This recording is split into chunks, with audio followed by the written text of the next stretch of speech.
You need to understand this. What you call as myself right now is a huge volume of memory.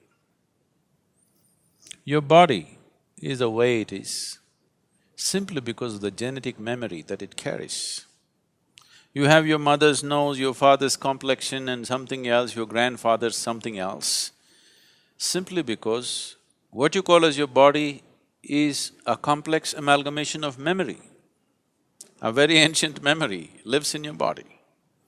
What you call as my mind is 100% memory right now.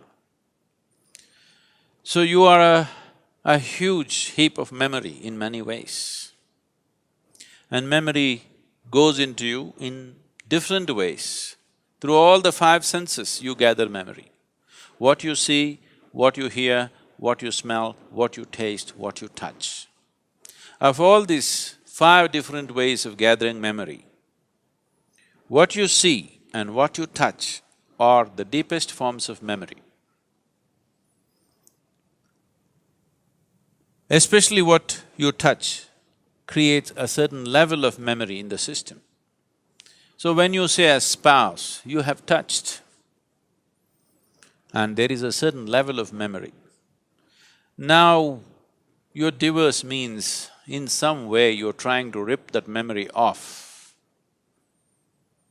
and that's not going to be easy for various reasons. But at the same time, the very fact that you're going through your divorce means you want to be finished with that memory in some way. Maybe not erase that memory, but someone who was a spouse, someone who was in many ways a part of your life, slowly, for whatever reason, you have begun to experience them as a baggage that you're unwilling to carry. So, you want to keep the baggage aside, but you find the baggage is not something that you voluntarily carry, it is something that compulsively sticks to you. So when whatever sticks to you compulsively, if you try to rip it off, there will be pain. See if you can get rid of your mother from your system. You will see it's impossible.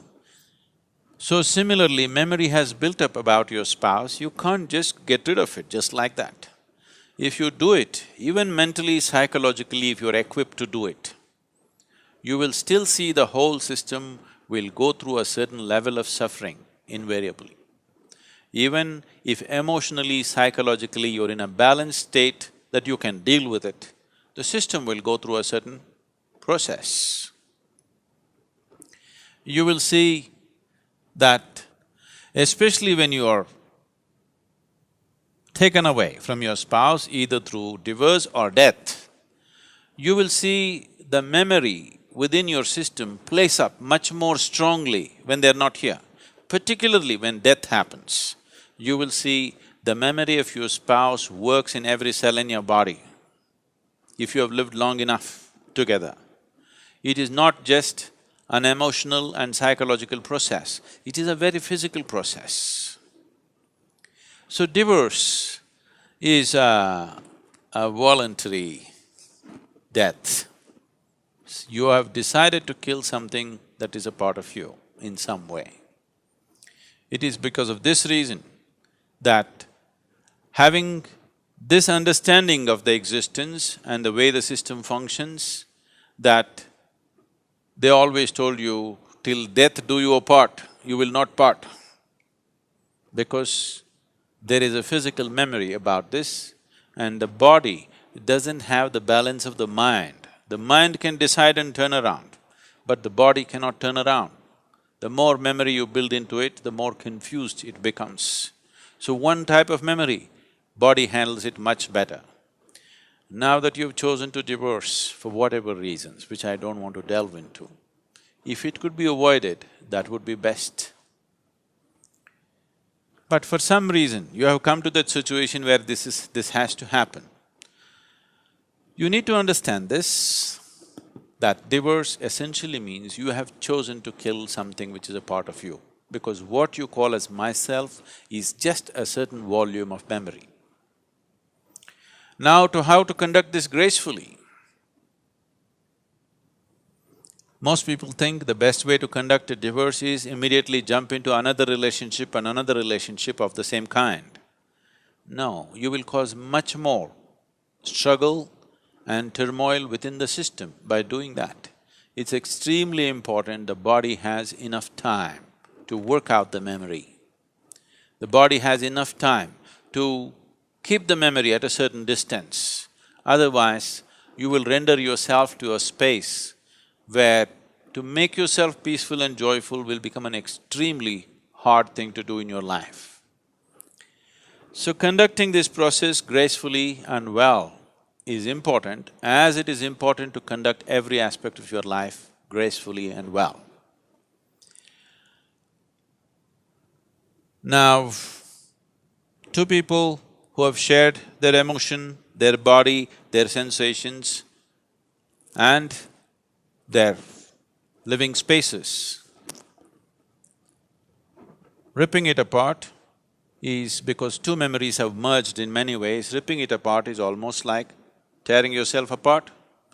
Even though you might have begun to almost come to a place where you can't stand the person anymore, still it hurts.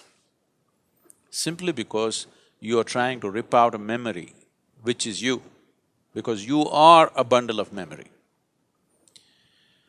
If one does the necessary spiritual sadhana, if one does sufficient inner work to establish these energies, which is yourself, you're only divorcing your spouse, you need not divorce yourself. But you need to understand this, you have already divorced yourself, you're quite divorced from your own self. Your existence has been nurtured by making a bond, a partnership or a bondage, depending upon how you conducted this, to make yourself feel whole in some way. Most partnerships of this nature are made because by yourself you would feel insufficient, incomplete, but that's not how life is. This is a complete life process by itself. It does not need any assistance from outside. So now that you come to such a situation, it is time to turn inward and see. It is time that you find the completeness of what this life is. It is time you discover that this being is a complete being. It does not need any external assistance to be the way it is. To conduct our life in a society, we are interdependent, but the fundamental existence of this, the balance of what this is, the space of what this is, the possibility of what this is a complete process by itself. Our interdependence is only according to our external requirements, but our inner existence is complete by itself. You are divorcing your spouse, which is bad enough. Do not divorce yourself from yourself.